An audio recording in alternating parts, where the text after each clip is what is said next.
बच्चों, welcome to school academy. और आज हम आ चुके हैं आपके सामने एक नया वीडियो लेके, जो कि होने वाला है क्लास 10th के बच्चों के लिए।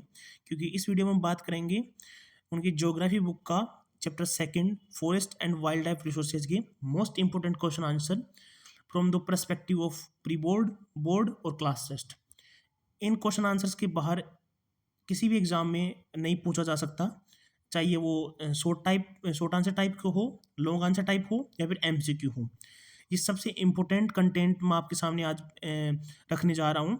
तो मेरी एक रिक्वेस्ट है, इस वीडियो को शुरू से लेके आखिरी तक देखिएगा, और अगर अच्छा लगे तो एक कमेंट कर दीजिएगा और सब्सक्राइब कीजिएगा, क्योंकि आगे भी मैं ऐसा कंटेंट प्रोवाइड करवाता रहूँगा जो कि आपको एक एवरेज स्टूडेंट से एक टॉपर बनाएगा। ठीक है, तो आप केयरफुली इस वीडियो को देखना है और ध्यान से सुनना है, और अपने आंसर भी माइंड में रिवाइज करने हैं जो आपने पढ़े थे एनसीईआरटी चैप्टर पढ़ने के टाइम पर। ठीक है, तो आइए शुरुआत करते हैं। जो पहला क्वेश्चन है, मैं आपको बता दूं कि मैंने आंसर्स यहाँ ऑलरेडी लिख रखे थे, क्योंकि फिर आप ढूंढने में परेशान होते, इससे बढ़िया है कि मैं आपको आंसर साथ में दे दूं। इसलिए मैंने आपकी ही सहूलियत के लिए आंसर्स यहाँ नीचे डाल रखे हैं। तो आइए बात करते हैं। Which state in India has the largest area under permanent forest? Answer होने वाला है मध्य प्रदेश। और साथ ही में फटाफट ये 5 एमसीक्यू हैं, ये करके आगे बढ़ेंगे, और फिर आगे का कंटेंट जो शॉर्ट आंसर टाइप है, लॉन्ग आंसर टाइप है, उस पर थोड़ा ध्यान देंगे। ठीक है, फिर मैंने यहाँ पे थोड़ा सा डिस्क्रिप्शन भी डाल रखा है, ताकि कुछ बच्चों को क्वेश्चन आंसर्स ऐसे हैं कि वो रटते नहीं हैं, वो सिर्फ पढ़ के समझते हैं। तो उन बच्चों के लिए मैंने यहाँ पे है वो थोड़ा सा वो डाल दिया था, डिस्क्रिप्शन डाल दिया था, कि वो आराम से देख सकें और इसे एनालाइज कर सकें, समझ सकें, और फिर अपना आंसर टिक कर सकें। ठीक है, तो उन्हीं बच्चों के लिए मैंने ये फैसिलिटी दी है। सेकंड क्वेश्चन है, वो है when was the Indian wild life protection act implemented? तो इसका आंसर होने वाला है 1972, और डिस्क्रिप्शन मैंने यहाँ पे नीचे डाल दिया है। ठीक है, फिर थर्ड जो क्वेश्चन होगा, which of the following forest categories is regarded as the most valuable for the conservation of forest and wildlife resources? और इसका आंसर होने वाला है रिजर्व फॉरेस्ट। ठीक है, फिर आगे बढ़ते हैं। आगे हम डिस्क्रिप्शन भी आप पढ़ते चलिएगा, और वैसे मैं पीडीएफ डिस्क्रिप्शन बॉक्स में डाल दूंगा, तो वो आप वहाँ से आराम से पढ़ सकते हैं अपना टाइम कंज्यूम करके। और अगर यहाँ पढ़ोगे तो आपको वीडियो पॉज करके पढ़ना पड़ेगा, तो थोड़ी तकलीफ हो सकती है, इसलिए मैंने डिस्क्रिप्शन में भी ये पीडीएफ अटैच कर दूंगा। ठीक है, the Chipko movement is famous for resisting deforestation in which region?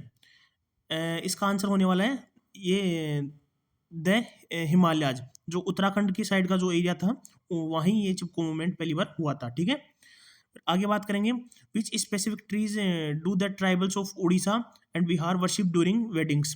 ऐसी कौन सी दो प्रजातियां हैं पेड़ की जो कि बिहार और उड़ीसा के लोग पूजते हैं अपनी शादी विवाह के टाइम पे? वो है टेमराइंड एंड मैंगो, जिसे हम इमली भी बोलते हैं। इसे हम इमली इमली का पेड़ बोलते हैं हिंदी में, और मैंगो आप जानते हैं। ठीक है, तो आगे बढ़ते हैं, साथ ही साथ में शॉर्ट आंसर टाइप क्वेश्चंस में बढ़ते हैं। मैंने यहाँ पे एक छोटी सी चीज़ लिखी है, 5 to 7। ये बेसिकली लाइंस हैं। मैं कुछ बच्चों का कन्फ्यूजन दूर कर देता हूँ कि वो बच्चे ऐसे सोचते हैं कि ज़्यादा लिखने से ज़्यादा नंबर मिलेंगे, बल्कि ऐसा होता नहीं है। बेसिकली एग्जामिनर आपका कंटेंट देखता है, फिर देखता है कि आपने प्रेजेंट कैसे किया है। आपको ये 5-7 लाइंस तो लिखनी ही लिखनी है, फिर आप उसको खींच के आंसर को अपने वर्ड्स ऐड करके बढ़ा सकते हैं, बल्कि कंटेंट आपको लिखना नेसेसरी होता है। तो इसलिए मैंने एक बेसिक सा आइडिया के लिए यहाँ पे डाल दिया था कि 5 से 7 लाइन में इनफ होता है, ये जो 3 नंबर के आपको क्वेश्चन पूछे जाते हैं बोर्ड में। ठीक है, आइए बिना टाइम वेस्ट के आगे बढ़ लेते हैं अपन। Why was project tiger launch in 1973? इसके प्रोजेक्ट के लॉन्च करने के पीछे कारण क्या था?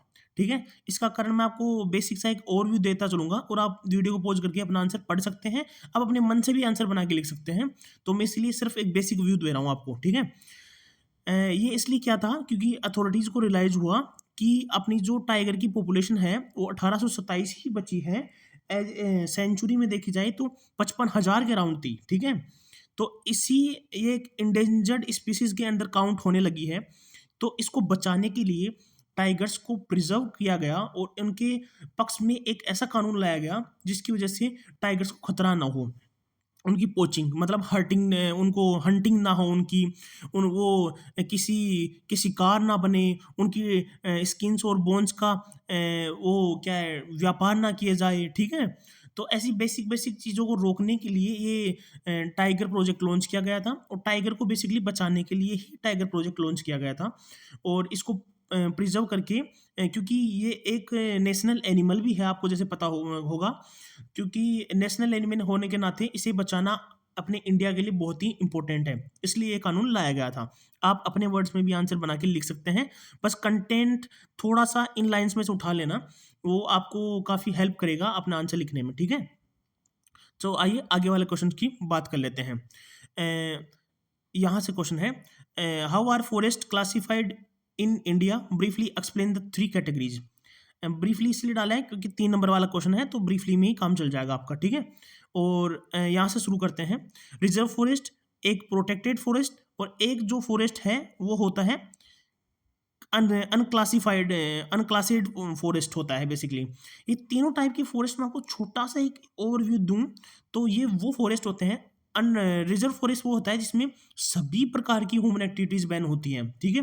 प्रोटेक्टेड फॉरेस्ट में थोड़ी थोड़ी एक्टिविटीज कर सकते हो, जैसे कि ग्रेजिंग कर अपने जो पशु हैं उनको चरा सकते हो आप, छोटी मोटी लकड़ियां भी इकट्ठी कर सकते हो, छोटी मोटी बोल रहा हूँ मैं, पेड़ काटने की बात नहीं कर रहा हूँ, ठीक है? और बेसिक फल फ्रूट्स भी आप वहाँ से ले सकते हो। और अनक्लास्ड जो होते हैं उनमें और भी कम रिस्ट्रिक्शंस होते हैं। अनक्लास्ड में जितने रिस्ट्रिक्शंस प्रोटेक्टेड में होते हैं उससे भी कम होते हैं, उसे अनक्लास्ड में हम डाल देते हैं। इनमें जो सबसे इंपॉर्टेंट वाला होता है वो रिजर्व्ड फॉरेस्ट होता है। ये मैंने ऊपर एक एमसीक्यू के अंदर भी डिस्कस किया है अभी, ठीक है? तो ये आपको पढ़ते चलिएगा। इसमें लिखा है reserved forest covering more than half of the total forest land, these are considered the most valuable for conservation. Second है प्रोटेक्टेड फॉरेस्ट में आएगा, make up almost 1/3 of the forest area, these lands are protected from any further depletion. मतलब और ज़्यादा खराब होने से इसे बचाया जाना चाहिए, बल्कि थोड़ा बहुत तो खराब हो चुका है ये।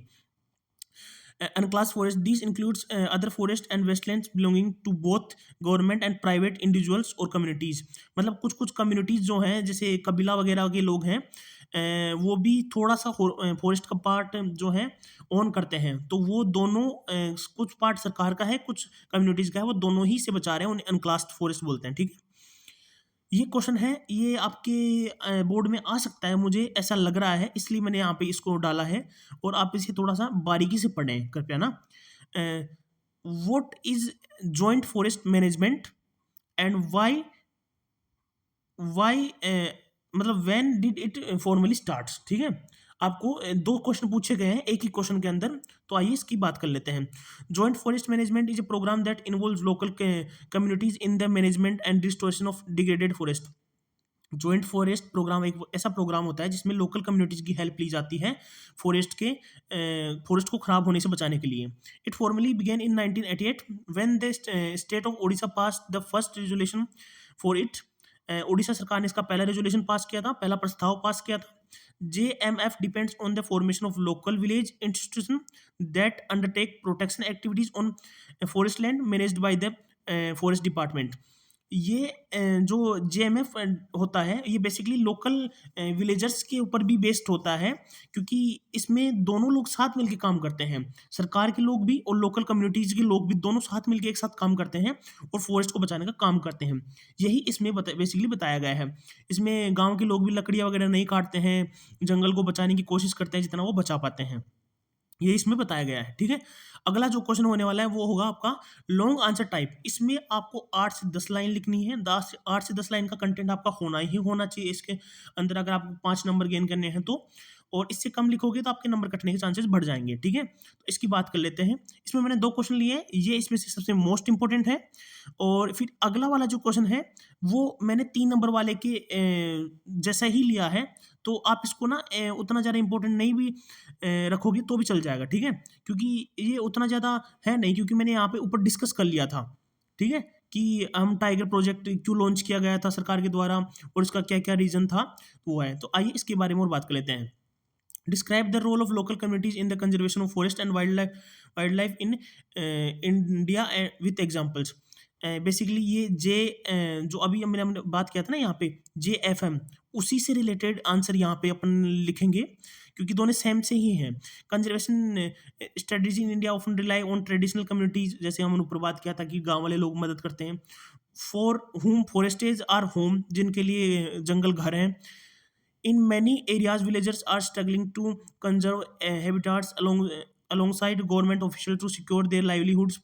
सरकार भी कोशिश कर रही है कि उनके जो घर है, मतलब जिनको फॉरेस्ट घर है, उनको घर बचाया जाए। For example the Sariska tiger reserve villagers fought against mining by citing the wildlife protection act. जैसे कि शिक्षा में देखा जाए, गांव वालों ने माइनिंग के खिलाफ प्रदर्शन करके एक नया लॉ पास वहाँ पे इस्टेब्लिश किया, जिसका नाम है वाइल्ड लाइफ प्रोटेक्शन एक्ट, जो कि सरकार ने बनाया था।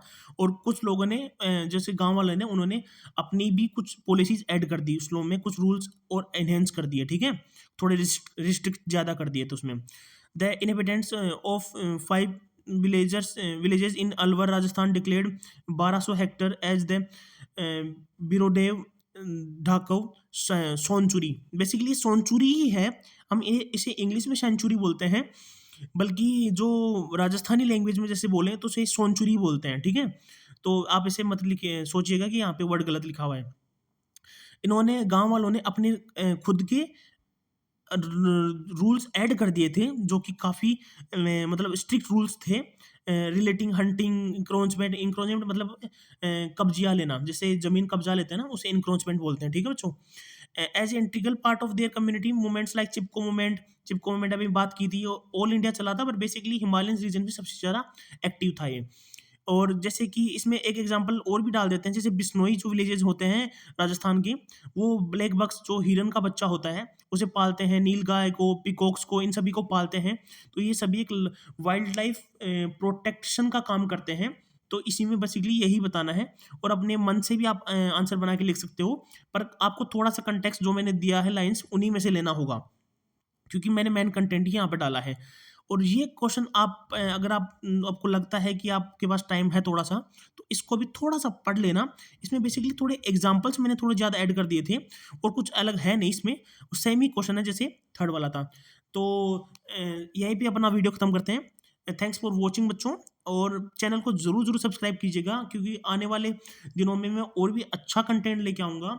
और ट्रस्ट मी, आपके सभी एग्जाम्स को मैं यहीं पे क्रैक डाउन कर दूंगा। सारे पेपर्स को मैं यहीं पे आप बोल सकते हो कि लीक कर दूंगा, ठीक है। क्योंकि मैं जो आंसर्स लेके आ रहा हूँ, क्वेश्चन आंसर लेके आ रहा हूँ, वो बहुत ही टॉप क्वालिटी क्वेश्चन आंसर है। आपको किसी रेफरेंस बुक से पढ़ने की जरूरत नहीं है, किसी एनसीईआरटी से पढ़ने की जरूरत नहीं है। एक बार चैप्टर की रीडिंग लगाइए और एक क्वेश्चन आंसर कर लीजिए, आपके पेपर में आउट ऑफ 100 ऑलमोस्ट 95 से भी ज़्यादा नंबर आपको यहाँ मिल जाएंगे। मैं झूठे वादे करता नहीं, तो इसलिए मैंने आपको बता दिया है, 95 से नंबर आपको ज़्यादा मिल जाएंगे यहाँ पे, ठीक है। Thanks for watching, thank you so much, enjoy the melody of life.